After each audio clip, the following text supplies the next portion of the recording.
Alright, so today I'll be talking about the habitat characteristics of freshwater crabs in Singapore. So this was done as an undergraduate project at the Freshwater and Invasion Biology Lab at US. So let us first start off by talking about exactly what is a freshwater crab.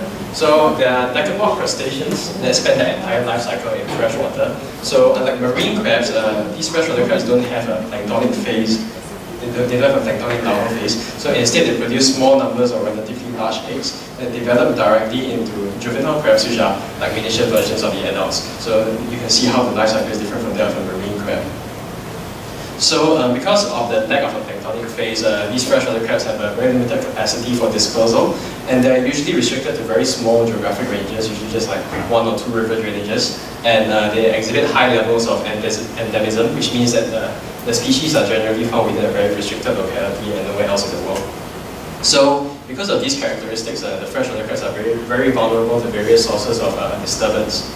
So ecologically, freshwater crabs are important as shredders and scavengers in freshwater ecosystems. So over here we see a freshwater crab that's actually shredding and feeding on some plant matter in one of our streams in Singapore.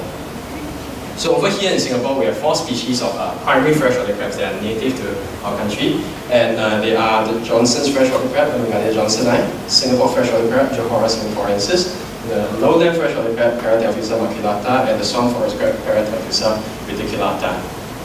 So of these 4 species, 3 of them are found only in Singapore and nowhere else. And 2 of them are critically endangered, namely Johora singaporensis, the Singapore freshwater crab, and the swamp forest crab, Paratelphusa reticulata.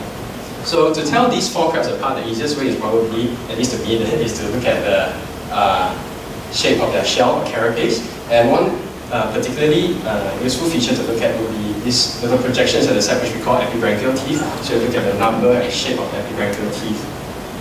So the 4 species also differ somewhat in terms of size, so that's also useful for telling them apart. In Singapore, we also have 2 species of little land crabs, or Josephsama. These are not considered to be primary freshwater crabs, but considered to be secondary freshwater crabs instead, because the family to which they belong consists mainly of brackish water and marine species. So in this study, we'll not really be talking about them. So most of the studies in Singapore on most of the studies on primary freshwater crabs of Singapore have so far been taxonomic or biogeographic in nature. And in terms of the ecology, we don't really understand them very well. I mean, there are some anecdotal accounts out there in the literature that come along with the taxonomic descriptions, but that's about it. So because of this, there's a lack of baseline ecological data, which makes it challenging to implement conservation measures for these crabs. So the aim of this project was therefore to characterize the habitats of the 4 primary freshwater crabs of Singapore. To do that, we surveyed 25 streams across Singapore in Bukit Batok, Bukit Gombak, the Timah Nature Reserve, as well as the Central Catchment Nature Reserve. And 21 of these streams were chosen based on previous records of where the crabs were previously found. And 4 streams were chosen precisely because previous surveys did not manage to yield any crabs from these streams. So we thought it would be useful to look at them, and they might be able to inform us of conditions that are not suitable for the crabs. So we visited each stream twice, firstly at night, and at night we used the tray net to sample for the crabs, and as well as we set some baited traps hoping that the crabs will enter. And the next day we actually returned to the same spots in the stream to retrieve the traps. In addition to these 2 methods, if there are any crabs that were found within the surveyed areas but did not enter the traps or the tray nets, we'll also include them as part of a visual encounter survey. So in the day we also measured some biotic parameters, namely these are the abiotic parameters that we measured, and also some biotic parameters. So to analyze our data, we use this technique called non-metric multidimensional scaling, which is a statistical tool that allows us to depict the effect of abiotic and biotic parameters on the distribution of crabs across these streams. So subsequently, after NMDS allows us to identify the important factors, we then perform a qualitative comparison of the abiotic ranges of the 4 different crab species. All the analysis were performed in R software. So this is the plot that we got from NMDS. So the text in red represents the 4 different crab species. Text in black represents the 21 streams in which crabs are present. And the arrows and text in blue represent the abiotic factors that turn out to be significant in explaining the crab communities across the streams. So immediately some trends are already apparent. For example, if we look at this Johora singaporensis, the Singapore freshwater crab, it tends more towards waters that are relatively higher in pH, and the opposite is true for the Johnson's freshwater crab. Both the Johnson's freshwater crab and the swamp forest crab tend to be found in streams that are relatively high in organic substrate cover. Organic substrate cover refers to the stuff that's covering the bottom of the stream that is of a non-mineral origin, so usually stuff like leaf litter. And Amangata johnsoni, the Johnson's freshwater crab, seems to be found more common in streams that are relatively higher in elevation according to this plot. The lowland freshwater crab is more ubiquitous than the other species and tends slightly towards waters that are relatively higher in dissolved oxygen and surface flow rates.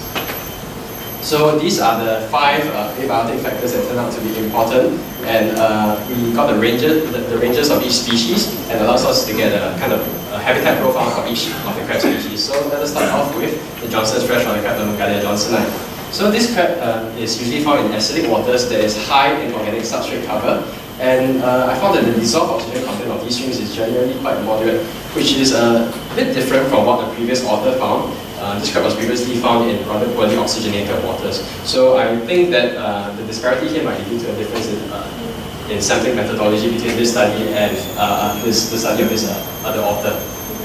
So in terms of surface flow rates, this crab is found in slow-flowing streams, and is found in streams of a wide range of elevations. So the overall picture we get here is that the Johnson's freshwater crab is found in streams that are acidic and high in organic substrate cover, which is quite similar to that of a related species, Amangata didacta from peninsular Malaysia.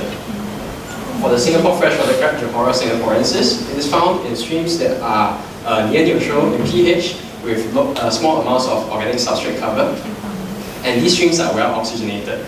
These streams flow at a moderately slow rate, which is unexpected because other crabs of this genus, Johora, from peninsular Malaysia, are generally found in faster flowing streams. And the same goes for elevation is relatively low as compared to other crabs of this genus, which are generally found upwards of 100 meters elevation. But if we look at the topography of Singapore, we see that it's actually relatively flat, so that might explain why the elevation of the streams in which this is found is relatively low. At the same time, this might also explain the unexpectedly slow surface flow rates of these streams. So overall, we see that because of the near neutral pH of the waters and the small amounts of organic substrate cover, plus the high dissolved oxygen content, the habitat of this species is quite similar to other potomic crabs, which is the family that this crab belongs to, from peninsular Malaysia. Next, for the lowland freshwater crab, this species can tolerate a wide range of pH values. Same goes for organic substrate cover. Although we mostly found this species in relatively well oxygenated waters, it's also important to note that we found also quite a number of them in relatively hypoxic or low oxygen conditions. So it indicates that this species has some degree of tolerance to low oxygen conditions. It inhabits streams with a wide range of surface flow rates, but it seems to be confined to just streams of lower elevation. So this agrees with what's out there in the literature that says that the lowland freshwater crab is generally restricted to, like its name suggests, lowland streams, lower elevations. So this has been confirmed by other findings of this crab in, say, peninsular Malaysia. And the picture we get for this species is that it is very hardy and adaptable, able to adapt to a wide range of conditions. For the related swamp forest crab, this species is found in acidic waters with lots of organic substrate cover. And dissolved oxygen of these streams is generally quite low to moderate. Same goes for surface flow rates. But like the related lowland freshwater crab, it is related to streams of lower elevation.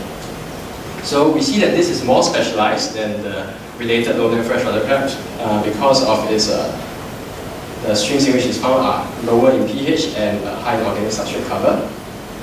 But because this species is very rare and quite difficult to capture, I had a relatively small sample size, so I will advise a bit of caution when interpreting these results. Moving on, so again we have our 5 abiotic factors that turn out to be significant, and these are the 4 streams in which crabs had not been previously recorded. So in this study, we also did not manage to find any crabs in these streams. So the dotted lines indicate the upper and lower limits of streams in which crabs were present. So I see that the conditions of streams without crabs are actually not very different from streams with crabs, with perhaps a couple of exceptions in terms of dissolved oxygen and elevation, but still the overall picture is that they're still quite similar. So it means that we're still not too sure as to why there are no crabs in these streams.